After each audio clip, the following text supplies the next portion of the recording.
All right, here's our second video, high school geometry. Today we'll talk about postulate 2 and the midpoint formula. So remember something about postulates. They are rules that are self-evident. In other words, they're assumed.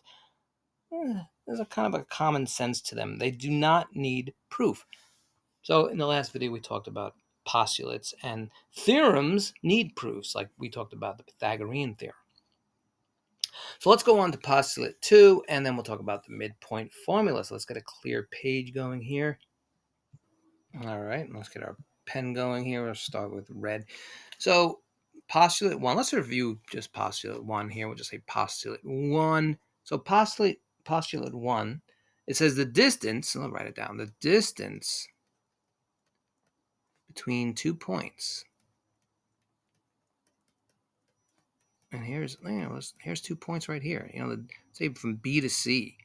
Here's 2 points on a plane, and they can be matched with real numbers, right? They can be matched or measured with real numbers. Seems, it's like common sense, right? So, this could be a measurement of, let's say, 5. 5 is a real number, or if maybe it was 5.5, that's a real number, or 5.2, that's a real number. So they can be measured with real numbers. So let's look now at, and by the way, we use these vocabulary words. You see this coplanar. It means they're on the same plane, like point B and point C and point A are coplanar. And we talk also about collinear. They're on the same line. Only B and C are on the same line. A is over here on no line, unless we create a line. If I created a line, try to make a straight line anyway. If I create a line, then we have A and B are collinear, but A and C are not. All right, and we'll change the pen, and we'll say postulate 2 now. So again, these are just rules you have to memorize. All right, so postulate 2 is called the segment addition postulate. Segment, and remember, a segment has 2 endpoints. That's a segment, a line segment. So the segment addition postulate, or postulate 2. And again, this is self-evident also. So let's just draw a line. Let's say I drew a line, and we had, point A, why not point C, and then add point B over here. So let's say, here's what it says. It says, if you take A and B, not multiplying, but if you say the distance of A and B and the distance of B and C, then that should equal A and C distance. All right, so let's just say between A and B was 5, and between B and C was 7. Well, then it makes sense that the distance between A and C should be 12. Right? That's all it's saying. So we have A and B is 5, the distance between A and B, plus the distance between B and C is 7, and you just add those two together. Very easy, right? Let's do another example. I'll clear this out, and we'll use Brooklyn. Let's say we're in Brooklyn here, and let's get our pen going. Use a real-world application. So let's say that over here in, let's just say Coney Island, right? So over here in Coney Island, let's just say over here. And then we use Park Slope over here, and then Dumbo is over here, roughly, right? So if we did, let's pretend they're a straight line, straight area. So we have a line there, and we have, well, attempting to make a line anyway, there. Should use a ruler, right? So let's say Coney Island was A, and then Park Slope over here was B, and then part Dumbo is C, right? Down under the Manhattan and Brooklyn Bridge, Dumbo. So, and let's use another color. So let's say between A and B, Coney Island and Park Slope, let's just say, well, it is actually, it's about 7 miles. And between Park Slope and Coney Island, it's about 3 miles. 3 miles if there's no traffic. Traffic alone will take you a long time. So anyway, so we know then, if we just make our line here, so we have, let's say A is Coney Island, right? We know B is Park Slope, and then we have C is Dumbo. So we said from A to B was 7, and B to C was 3. So we have AB plus BC should equal AC, right? So we have 7 plus 3, and that'll give us 10. Right? Excellent. All right, so let's say I had this. Let's use a problem you'll come across. We'll use blue. So let's say we had a line coming like this, and then we had another line coming out like this, right? Actually, this would be a ray, right? So we had a couple of points here. Let's just say X, Y, and Z, and let's just call this W, right? So we have all these points. Now, let's write this question. Let's say, can you find the distance? And by the way, let's just put some numbers here. Let's say that's 23, and we'll say this is 50.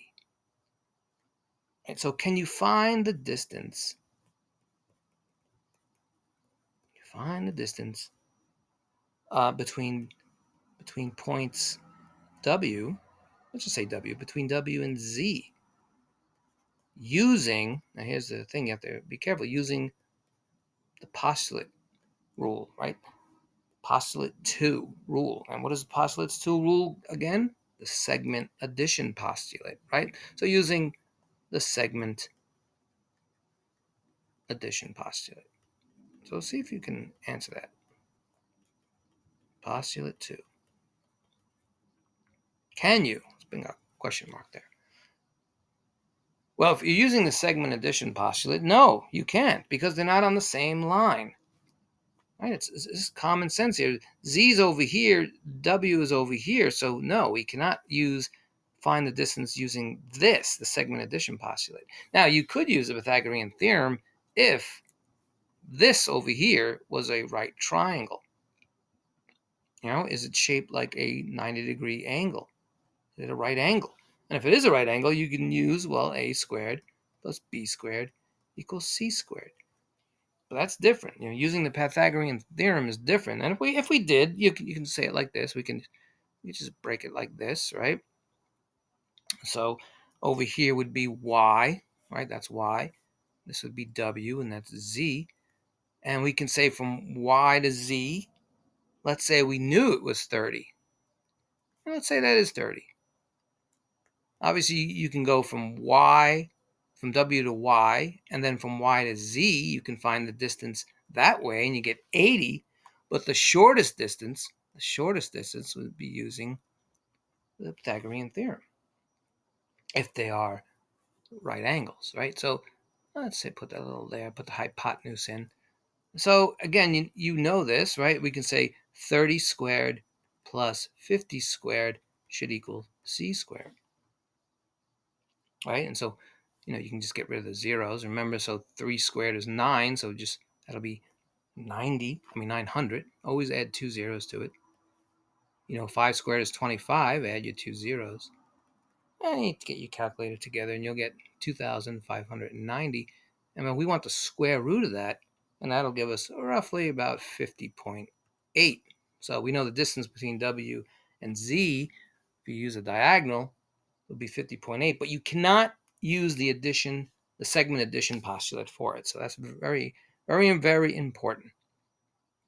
And by the way, we remember that the Pythagorean theorem is a theorem, not a postulate, because it needs to be proved. Okay, let's get on to another vocabulary word, which is pretty common sense. Again, we'll use our purple, the midpoint. What do you think the midpoint is? Right, the center. You know this, the center. We're getting closer to our midpoint formula. So obviously, if we had a segment, here's our segment here, and we had this segment, and that was A, and that was B. Well, the C would be the center. If that was 5, that was 5. The C is the center. It's the midpoint, right? You're traveling, and you go somewhere, and you're finally at halfway point. The halfway point is the midpoint. And another vocabulary word is the segment bisector. All right. And you should remember bisection. It's cutting it in two, right? You're cutting it at the midpoint. So if you had, again, here's our segment. And we'll use A and B again. So if you see a ray or a line segment, cutting right through here. Here's a ray. It's cutting through. If you wanted to cut it through at the midpoint, it'll be the segment bisector. So we can put a point here. We'll say that's C and that's D. And over here is E. And so right here, this point right here, we'll just call it T. That would be the segment bisector and the midpoint. All right, let's clear that out. Clear it out. Let's draw something new and use screen. So let's say I had this line over here. There was a line over here, and we had another line cutting across here. And let's say it cuts across at the midpoint. So then these both lines are acting as segment bisectors, right? So let's just say in the middle, right here was T, and then we have a point here V, and we have another one here W, and over here we'll have X, and why not use Z? So we have our points. So if we say line, segment VW, right? VW, Volkswagen, right? VW is bisects where? It bisects the XZ, bisecting XZ at what point? At point T, right? That's where it's bisecting it. And if we say, let's say XZ, well, let's say XT, let's say XT is 40, then what is TZ? What is TZ? What is TZ? So if XT is 40, and you know that VW is bisecting it, that means it's cutting it in half exactly at the midpoint, then TZ also needs to be 40 because it's the halfway for both. And then we know, using the segment addition postulate, that we have XT plus TZ should equal XZ, right? So 40 plus 40 equals 80. Remember postulate 2. What's the name of it again? The segment addition postulate. You got it. Okay, now we're at our midpoint formula. So use purple for the midpoint formula. So when you use the midpoint formula, you're going to have weird things going on here. You're going to see an X with a subscript. That's a subscript. And then you'll see another X with a subscript. And you divide it by 2. So they're just saying there's 2 X's here. That's all they're saying. We'll put a comma. And then we need 2 Y's. That's why we're putting these subscripts in. And you probably remember this somewhat from when you were trying to find the slope. Remember the slope formula? So let's look at this in action here. So let's just say I have on a graph. Here's the graph. I'm doing a rough drawing here. And let's just say we have a point here. And we have a point way over here. Right? We'll just call that A. And we call it B. So we want to know A's X. So this one over here will be A's X. And the other X will be B's X. That's all they're saying. That's why they have these subscripts. Subscript. Remember, exponents are superscripts. They're on top, but subscripts are on the bottom. So let's just say we had a 1 here. Who knows? That was 1. Just doing a little rough thing over here. And that was 2. That was 3. That was 4. And let's say B's right on 5. So already we know that the A's X is 1 and B's X is 5. And then we'll just divide it by 2. So we're saying 6 divided by 2, and we get 3. 1 plus 5 is 6. So the midpoint should be over here on the 3. We just need to know where on the Y it is. And let's just say on the Y we had something like this. Who knows what it is? Just doing a rough. And let's say it was up by 2, 4, 6, 8. So let's do the Y's.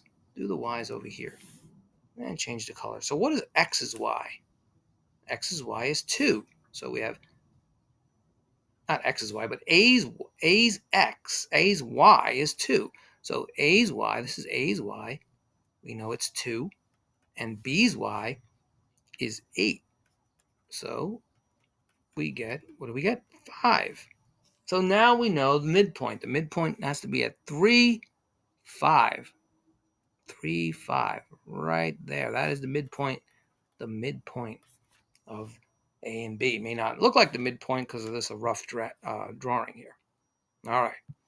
So here's a picture. Try to find the midpoint.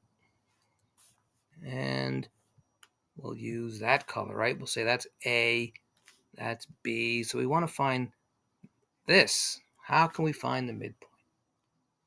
So again, like in the formula, we want A's x and B's x divided by 2. That'll give us x, midpoint's x. And we want x's y plus b's y divided by 2 to give us the y point of the midpoint. So what do you think? Pause the tape and then we'll go over it. All right, so A's x is 4. It says it right there. So we have a 4. And what's B's x? 10. So we have 14 divided by 2, and we get 7. So we already know that the first part of the midpoint, remember x always comes first, is 7. So we have 4, 5, 6, 7. So that's it right there going up. There is 7. So what is its y? Use blue for y. Well, A's y is 1, and B's y is 5. So we have 6 divided by 2. You get it, 3. So there it is. 7, 3 is the midpoint. We'll call it M for the midpoint. Why not? And it's 7, 3. That's the midpoint. All right, let's try one more. So I gave you the midpoint formula up here. See if you can find. We'll put the points here. Let's just call it something else. We'll call it L. Why not? L and K. Who knows? And it's done right here for you, right? So we have for L, L's x is -2. Right here it's -2. And K's x is 5. So -2 plus 5 is 3. We get our 3 over 2. And L's y is 1. There's L's y. And K's y is 4. So that gives us 5 over 2. So in this case, they just kept the fractions. You can keep them. That's the points. 3 over 2, 5 over 2. You can keep that. You can do that. All right. So we did the midpoint formula and we did postulate 2. So we are going to do postulate 3 in the next video.